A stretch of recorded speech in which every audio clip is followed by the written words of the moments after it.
मुंबई के बोरीवली पश्चिम वार्ड क्रमांक 1 के गणपत पाटिल नगर गली नंबर 10 में बीजेपी के कार्यालय का उद्घाटन विधायक आशीष शेलार और विधायिका मनीषा चौधरी के हाथों किया गया। उद्घाटन से पहले बीजेपी द्वारा गणपत पाटिल नगर में पोल खोल कार्यक्रम का आयोजन किया गया। मनपा में हुए भ्रष्टाचार के बारे में जनता को अवगत कराया गया। यह कार्यालय भारतीय जनता युवा मोर्चा दहिसर विधानसभा अध्यक्ष राजेश उपाध्याय की देखरेख में जनता की समस्या और जन सुविधाओं को जनता तक पहुँचाया जाएगा। इस कार्यालय उद्घाटन में विधायक आशीष शेलार, विधायिका मनीषा चौधरी, मनपा गत नेता विनोद मिश्रा, श्रीकांत पांडे, मंडल अध्यक्ष अरविंद यादव, पूर्व नगर सेवक जगदीश ओझा, हरीश छेड़ा, जितेंद्र पटेल, भारतीय जनता युवा मोर्चा दहिसर विधानसभा अध्यक्ष राजेश उपाध्याय, वार्ड अध्यक्ष महेश गौड़, रोहित गुप्ता, बीजेपी के पदाधिकारी और कार्यकर्ताओं के साथ स्थानीय लोग उपस्थित थे। सबसे पहले तो गणपत पाटिल नगर के पूरे वासियों को शुभकामनाएं देना चाहता हूँ कि उनके समक्ष में आज भारतीय जनता पार्टी का वार्ड क्रमांक 1 में एक भारतीय जनता पार्टी का ऑफिस और कार्यालय का उद्घाटन हुआ है और उस उद्घाटन के शुभ हस्ते अपने एडवोकेट आशीष शेलार जी के हस्ते से हुआ। आमदार मनीषा चौधरी जी भी उपस्थित थी,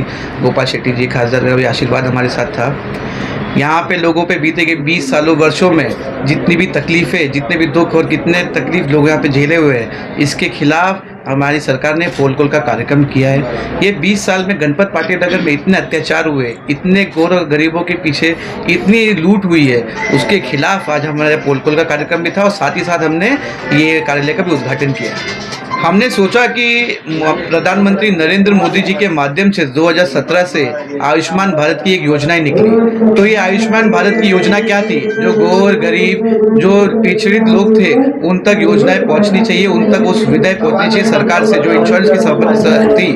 बट हमने देखा कि क्या ये योजनाएं केवल दूर पिछड़ित प्रांतों में ही है कि मुंबई में भी ऐसे जगह पे होना चाहिए जहाँ पे लोग पिछड़ित लोग रहते हैं। तब हमने पूरा डेटा निकाला, तब पता किया कि पूरे दहिसर विधानसभा में 25,000 लाभार्थियां निकले जो आयुष्मान भारत के लाभार्थी थे।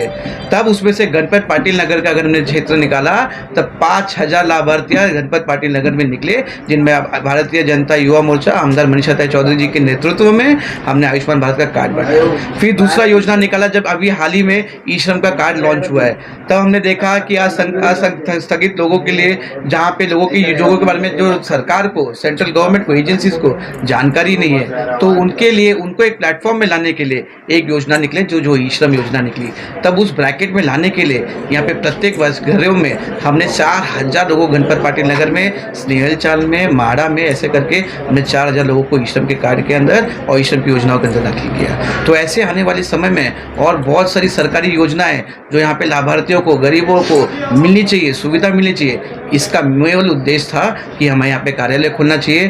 प्रतिदिन हमारे कार्यकर्ताओं को यहाँ पे बैठने का एक जगह चाहिए, लोगों को हमारे पास अपनी शिकायतें पहुँचाने की एक जगह चाहिए जहाँ पे हम उनकी शिकायतें सुन सके। यही संकल्प के साथ माननीय मनीषा चौधरी जी के नेतृत्व में, अरविंद यादव जी के नेतृत्व में, यहाँ वार्ड अध्यक्ष महेश गौड़ जी के हाथों हमने यहाँ पे उद्घाटन किया। बीएमसी इलेक्शन की भी तैयारी इस कार्यालय से होगी सर देखिए, ये कार्य तैयारी हम लोग किए हैं कि लोगों की मदद करने, केवल बीएमसी के इलेक्शन नहीं सोच के नहीं, आने वाले आज जन्म तक, जब तक गणपत पाटिल नगर के लोग यहाँ पे बसे रहेंगे, ये कार्यालय उनके लिए होगी। चाहे बीच में जो इलेक्शन आना हुआ है, मैं प्रत्येक दिन भारतीय जनता पार्टी का हर एक कार्यकर्ता जब इस ऑफिस में बैठेगा, वो सिर्फ गरीबों के कल्याण के बारे में सोचने में बैठेगा। एक युवा नेता के रूप में आप उभर के यहाँ पर आए हैं, लोग काफी लाइक भी कर रहे हैं आपको, लेकिन आप ही के पार्टी के कुछ कार्यकर्ता खुलेआम विरोध भी कर रहे हैं। अगर आपको टिकट मिलता है तो भी विरोध में उतरेंगे, तो इसको लेकर किस तरह से देखते हैं आप? मैं तो यही मानता हूँ कि भारतीय जनता पार्टी का एक कार्यकर्ता हूँ जो पिछले 10 साल से ये कार्यकर्ता रास्ते पे उतर के लोगों के हित में काम कर रहा है। मुझे ये भी लगता है कि लोगों को कुछ परेशानियां होगी, मगर मैं ये कहावत सुनता हूँ कि जो काम करता है, जो लोगों के बीच में पहुँचता है,